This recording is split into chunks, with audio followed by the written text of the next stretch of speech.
Cow Plunge. 4th grade challenge. Diabetes Expo.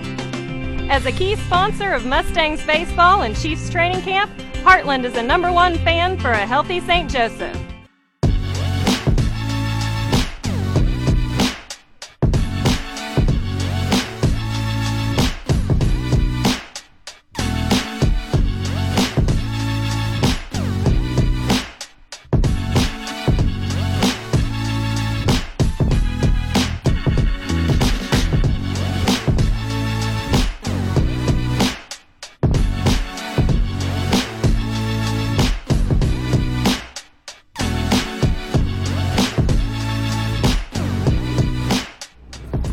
Welcome to Training Camp Live, everyone, presented by Heartland Health. One weekend, Mitch, it's Family Fun Day, and it's time to do what? It's time to put the hammer down, baby. That's right, it's Fox Football Radio Network Day today here at Training Camp. It's also the place right here where we view every single practice, and we've talked about opportunity throughout this show. Opportunity at quarterback, opportunity at running back, tight end. But what about opportunity for the guys who are overlooked? The undrafted free agents. Which one of those guys is going to make the team this year? There's always one, Mitch, and who sticks out in your mind so far 1 week through camp that might have a chance this year? I think a guy who's going right up the charts is Tyson Hartman, the rookie free agent out of K-State, the safety who's been rotating with the second team unit, whether it's in base or in sub packages. He's a Wichita kid. He played at Capon High School. He's athletic. He overcame injuries in the Big 12. And he just kind of fits the mold of the kind of guys that have made this team in the past. Or Corey Greenwood, who came from a rookie free agent, or an Anthony Toribio, those kind of guys. So keep an eye on number 46, Tyson Hartman.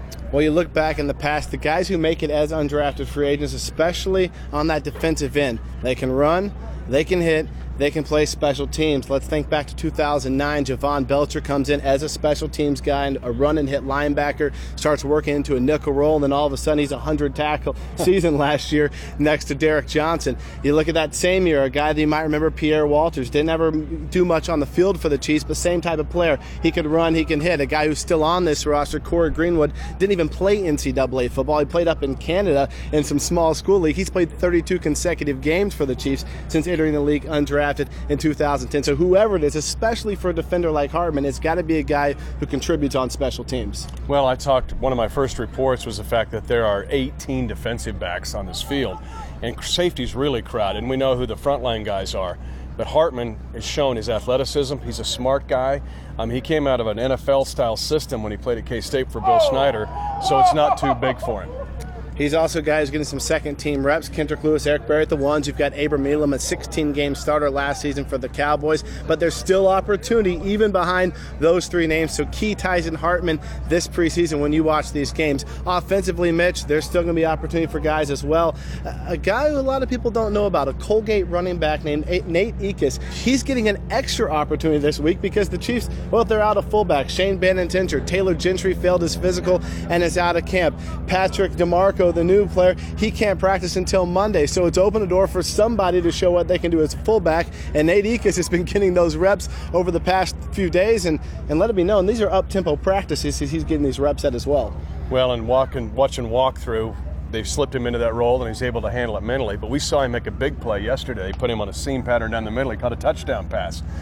He looks like kind of a Rudy-type guy. In fact, he wears Rudy's number, 45. Yeah. He's got the same number, but he's a little bit more than Rudy. It'll be interesting to watch him. Now, the next step, of course, is working out against the Cardinals next week. And so you want to see him against another NFL team. And then, of course, the preseason games this year loom larger than probably any time in 10 years because of all the discussions we've had, the quarterback situation. But for guys like Tyson Hartman and Nate Eachus, they are like regular season games.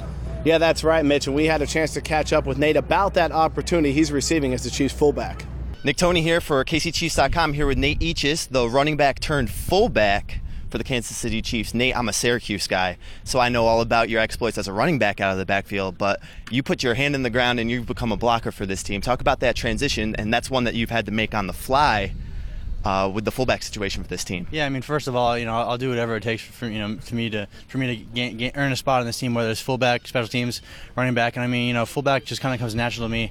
I haven't run a lot of fullback in college, but I'm a wrestler, and just the wrestling and that toughness kind of comes natural to me, and it gives you that fullback mentality. So out here, the fullback position kind of comes natural to me. Absolutely. As a receiver out of the backfield, you caught one of the prettiest passes yesterday from Brady Quinn. Take me through that play, and also take me through your Twitter or cell phone blowing up, because you're the sole guy at your pro day from Colgate. Talk about what it means to come from a school like that. Right. Well, first off, the play you said, I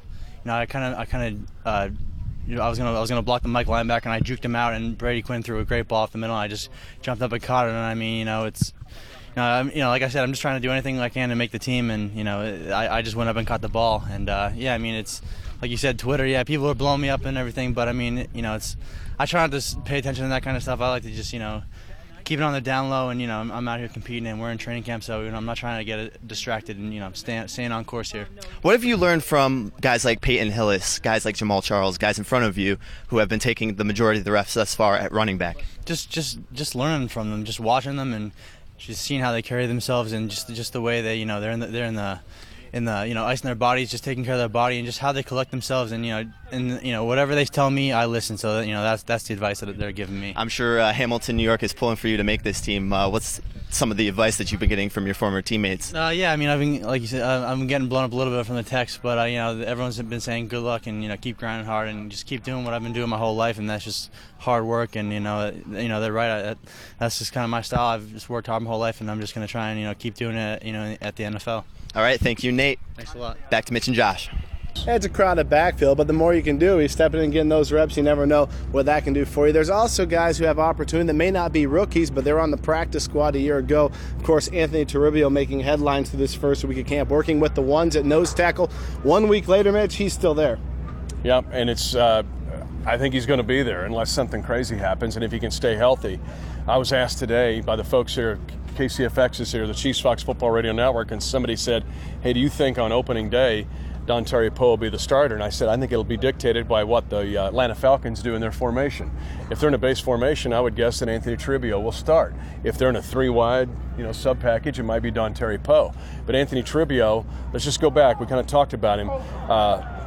The Chiefs have watched Green Bay closely. Green Bay couldn't keep him. They got crowded with embarrassment of riches in the defensive line.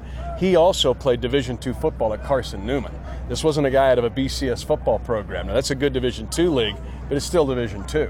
So another guy that doesn't matter where you start, it's kind of how you develop in this league. So it's fun to watch him. Another player who was on the practice squad last season, Mitch, and it's interesting because he was in camp here a year ago as a defensive lineman. Then they moved him to offensive line. We've seen him at tackle. We've seen him at guard. But this camp, he's working at center, and he's actually holding his own. Lucas Patterson, a former undrafted player out of Texas A&M, is really holding his own so far this training camp. Well, let's just tease what I'm thinking about next week doing on Finding the 53, and that is who's it a big week for? Working out against the Cardinals and playing that preseason game, and Lucas Patterson might be at the head of that list. He has been impressive, switching from defense to offense. He had a great spring, great offseason, and he's been mostly the second-team center. Rob Brueggemann's right there behind him, former Iowa Hawkeye. But Lucas Patterson seems to be climbing up the charts. Now the question is, can he be out there? He'll get a lot of snaps in the preseason.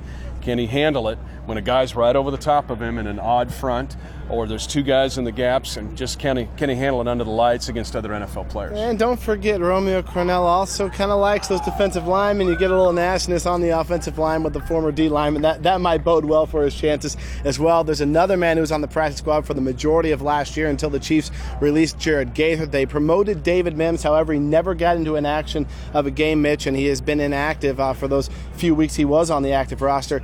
He's fitting into this mold here at right tackle behind Eric Winston. He's also trying to make a push for a team here in his second season. Well, he's a physical specimen. He's like Eric Winston in the fact that he looks like an NFL tackle from his size and shoulders and everything else. And he's got a perfect chance of trying to learn behind a guy like Eric Winston, who's been a pro's pro and some think the best right tackle in the league.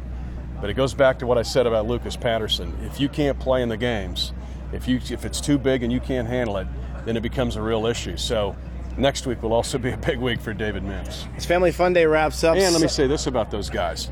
They're going to fit right into this quarterback battle, okay, because who's going to be with those guys, which quarterback? Quinn and Stanzi can be awesome, but if they don't have blocking in front of them, it doesn't matter. So when you mention guys like Patterson and Mims, they're right there in that discussion of the backup quarterback battle between Brady Quinn and Ricky Stanzi. Well, and we mentioned Hawkeye Nation, and you mentioned Rob Bruggeman, and I'm waiting for the Bruggeman snap to Stanzi, throw the touchdown to Moyaki in the preseason. Moyaki probably have to be playing deep in the game for that to happen, but Hawkeye Twitter's Nation, gonna go crazy. yeah, Twitter would be crazy. Well, it's an off day on Sunday. The Chiefs return back to camp. You talk about that opportunity, you mentioned game action. They're going to get to mix it up a little bit with the Cardinals next week. It's on August 7th, Tuesday. You can come out here to St. Joe and see the Cardinals and the Chiefs go at it on the field. It'll be the one day they practice together. Then, of course, the Chiefs kick off their preseason. It's less than a week now. Kickoff is getting close. It is going to happen on August 10th at Arrowhead, Friday night under the lights. Be there next week. And, of course, we'll be back with you on Monday for another Chiefs Training Camp Live presented by Heartland Health. Cow Pledge. 4th grade challenge. Diabetes Expo. As a key sponsor of Mustangs baseball and Chiefs training camp, Heartland is a #1 fan for a healthy St. Joseph.